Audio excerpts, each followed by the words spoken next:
There is definite immediate, physical immediate jeopardy for the team.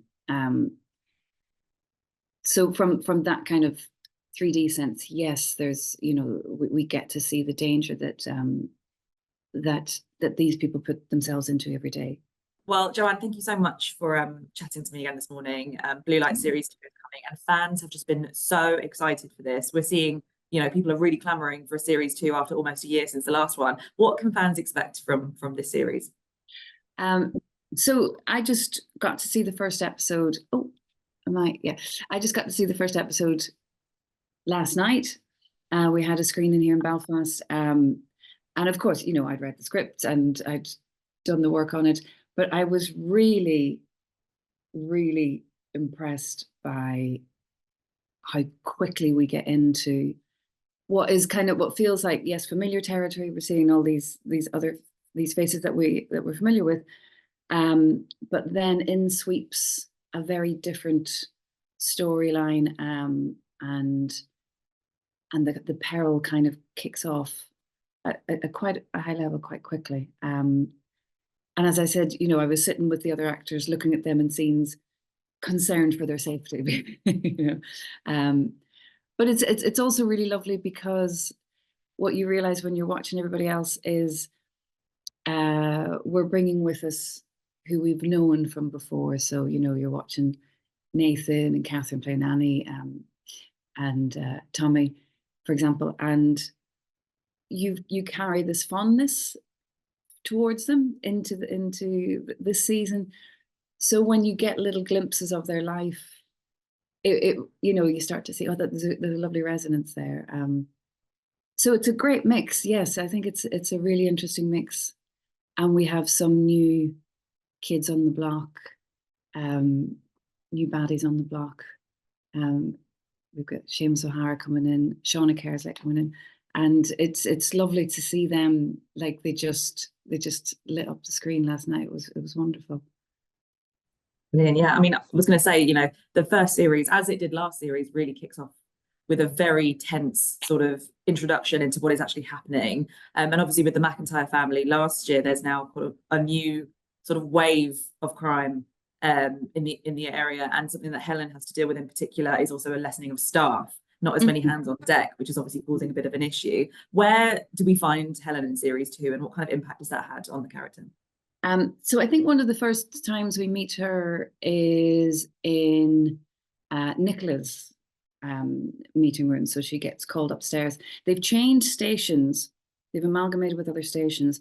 So now what you have is response policing on the ground floor, but you've got CID and a lot of management on the floors up above. Helen's moved into this slightly higher rank than what she was before, and she's finding that there's kind of a pull in both directions for her. When we first meet her, she is in Nicola's office. She gets called up and finds our old dear friend Mary Canning there, and is told that the two of them will be working closely together, which has been great fun for me anyway, hopefully for Desi, because they have got completely conflicting ways of approaching this particular problem. So she has that tension going on, very short staff, so low resources, which actually in the reality of the piece, the low resources does essentially mean that there is extra danger for her people, so she's having to answer to the levels above, but she's not one of those people who, as she moves up through, as she moves kind of through her ranks, say from constable to sergeant, inspector, she never really let go of what was with her to begin with. So she still is very concerned in an interpersonal way with her staff, which management perhaps aren't too interested in. They kind of wanted to look at the numbers. It's the first time we see her with a file with statistics. So she's kind of moving from going, I want to talk about people, to, oh, you need me to talk about numbers. So it's that kind of middle management thing that a lot of people face, I think. Yes, absolutely. And I was going to say as well, you know, from your standpoint, was there anything you did differently to approach this? Because as you say, we're now moving from, you know, a hard line for people for having to actually look at statistics and sort of having it in a different way there. I mean, was there anything that you did differently to prepare this time? Um, I don't, let me think. I think cognitively, I had to kind of carry a little bit more than previously, because what you want to be aware of is, you know, to a certain level, the machinations above you. You want to kind of carry that idea that, okay, I have a little bit more responsibility than before, quite a fair amount of responsibility than before. So she needs to carry a particular concern for, these are the decisions I'm making for the station. And also, you know, being tuned into the individuals. So perhaps cognitively, it was just a bigger, wider load to begin with. But I loved it. I mean, it's a really interesting way to work, to have those different layers. Every time, you know, you look at a scene, you're going, okay, what's going on in each of these kind of strata of her workday or personal life or whatever. So the approach, I think, was the same. But what we were saying last night is it's quite interesting to have a little bit of knowledge from season one, and then you're coming into something else. So it's really interesting. I don't know if I've kind of cracked how to manage that, you know what I mean? But it's an interesting way to work. So we were having a chat about that last night. It's really interesting to everybody, I think. Yeah, completely. And I will say as well, there's obviously like the lingering loss of Jerry is still very much Yeah. felt even in the first episode. And obviously not, you know, not to spoil anything, but there is another character who is potentially on the way out from episode one after the loss of Jerry as well. I mean, what is that?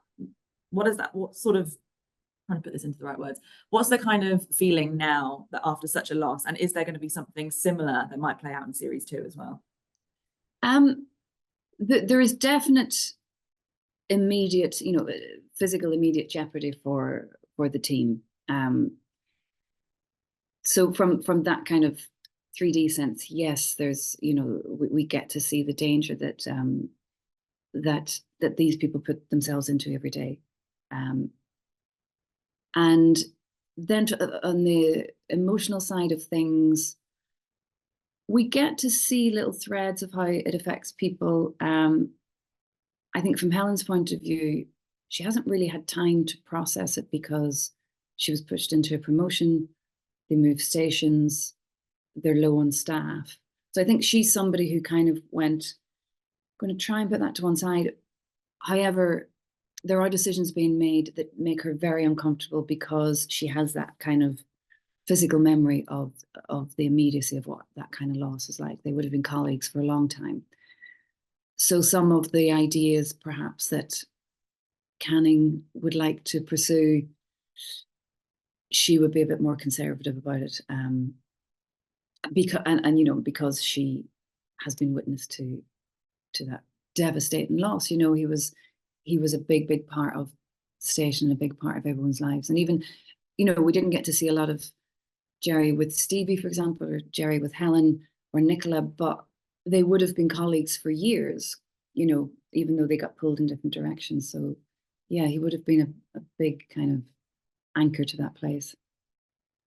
Absolutely. And I wanted to touch on as well the actual filming of the series, because I think one of Blue Light's strengths is the intensity in which each scene, regardless of what it is just always feels so heavy in a lot of ways. And I think that's a real testament to you all as actors, and also the writing and everything that goes into it. But what is it actually like to film? Because I can imagine oftentimes, you know, especially when there's sort of one of those big kind of dramatic instances where the crime is happening or there's immediate danger, what is that actually like to film in? Because I remember the cast saying last year, oftentimes wearing the uniform and doing all these sorts of things actually put a lot of weight on you all as well. Yeah, some of the kind of the intense, that there's kind of two different types of intensity, I think. And some of the intensity is to do with either the personal stuff or the work relationship stuff. And it's you have to be quite disciplined mentally for those, because, as I said, a lot of my stuff was with Debbie, and we get on so well, and he's such a sweet person. He was very professional, but I did have to kind of have a few kind of giggle rehearsals before we could get into it, because they really are quite at loggerheads, quite a bit. The writing kind of makes all of that enjoyable, because Adam and Declan just understand people and how people speak and how people work. So there's something oddly, not oddly, but we all love the opportunity to express ourselves in an articulate way, or to experience what those tensions might be like. So they're really fun to play, if that doesn't sound too sadistic or weird. And then the set pieces, I had few of those this time, but looking at last time,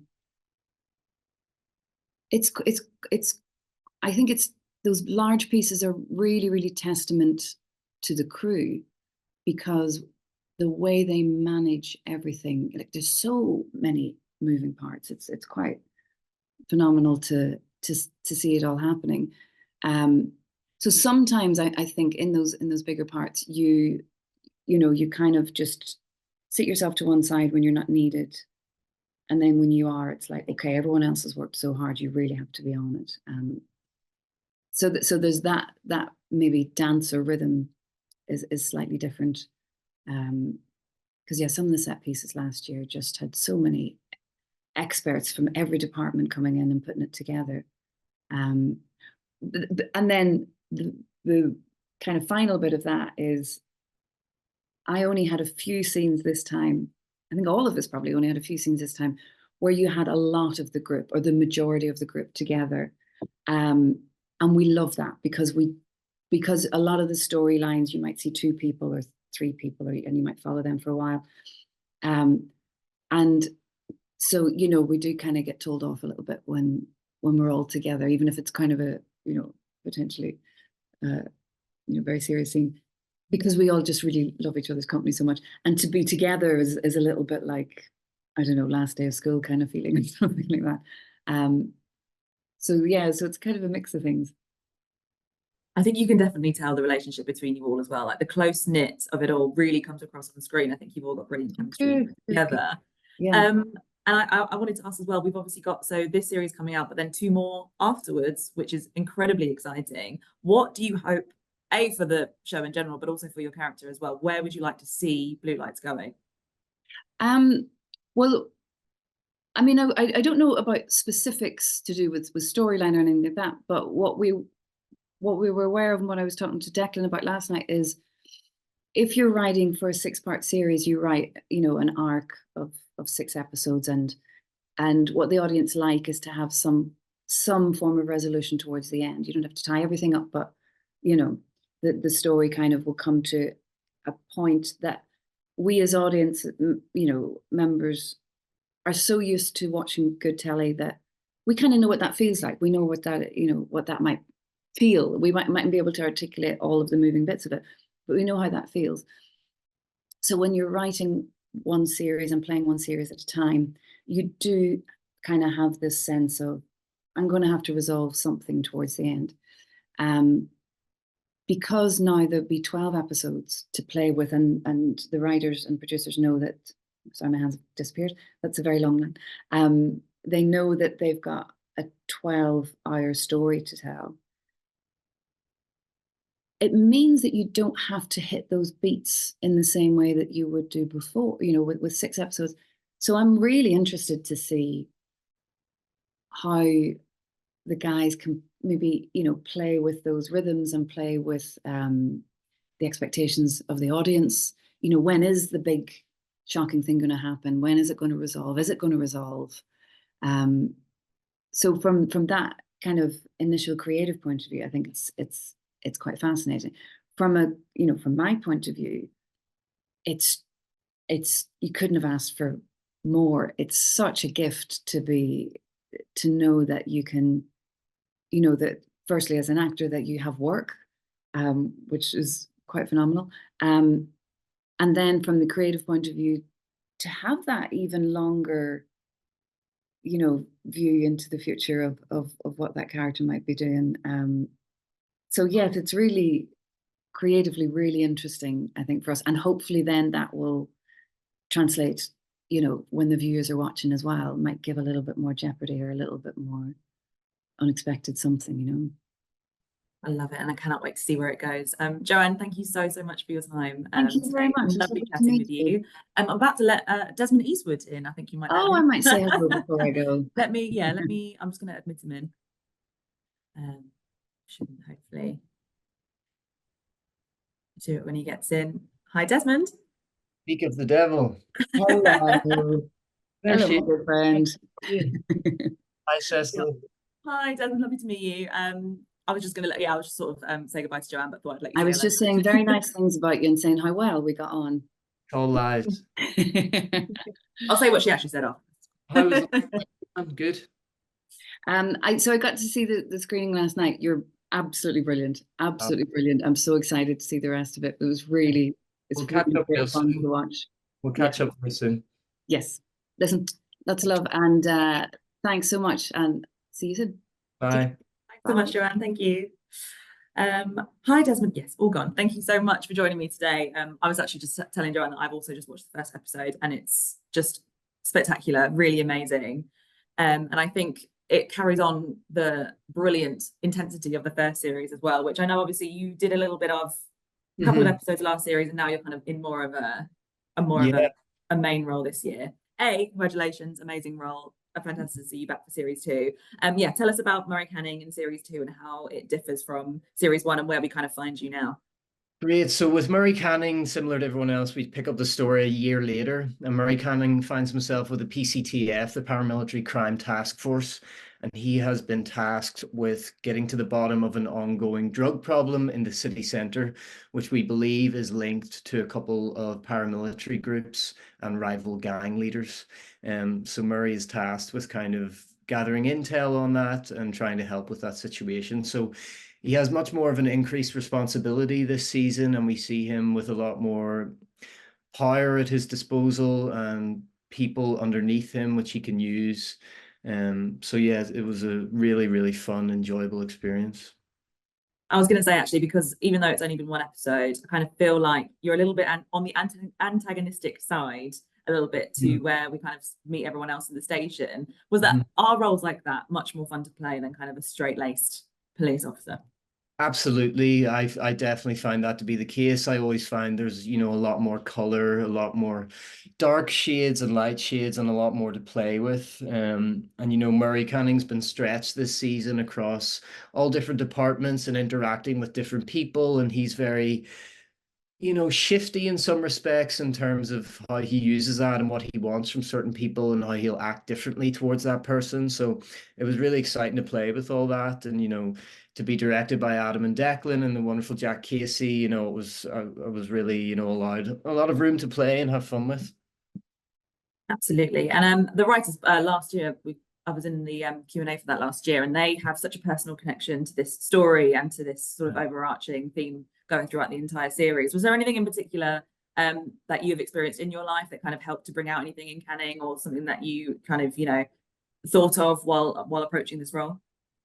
Yes, well, essentially, I would have a couple of friends in the police force, and I know someone pretty closely who's a detective, and I come from a very legal background, so I had more experience with courtrooms, and I worked a lot in the sort of, there's a Hyde Bank prison, or institution rather, I should say, in the north of Ireland for young offenders. So I've always been fascinated with the police service and the prison systems and how it's interwoven into all sort of fabrics of society and stuff. So, and you can't help but, growing up, from a very young age, the police have such an important impact in your life and how you view the police and how that shifted over time and stuff. So I think obviously it's very personal to everyone involved in this project, being from Belfast, made by people from Belfast, and everyone's so proud of it. So yeah, definitely there's a lot of connections there.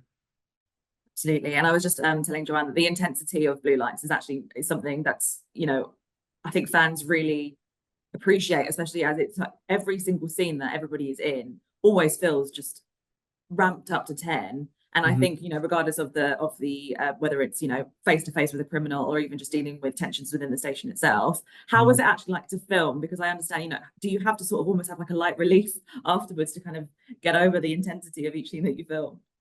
Yeah, there was definitely an element of that. It can be extraordinarily intense at times, but there's also great levels of humor and levity in the script. And I think that was very deliberate for Adam and Declan. And that's realistic to how they found the police force and their journalistic backgrounds. And it's very much true to life, through trauma and hardships, but particularly in Belfast more than anywhere, humor, helps you cope with that. But the cast genuinely is, really, really close. Everyone really likes each other, and there's a great mix of age ranges and different types of people. And so it was very much, work hard and play hard, and we, had fun off screen as much as we did on screen. So it was really beautiful that way.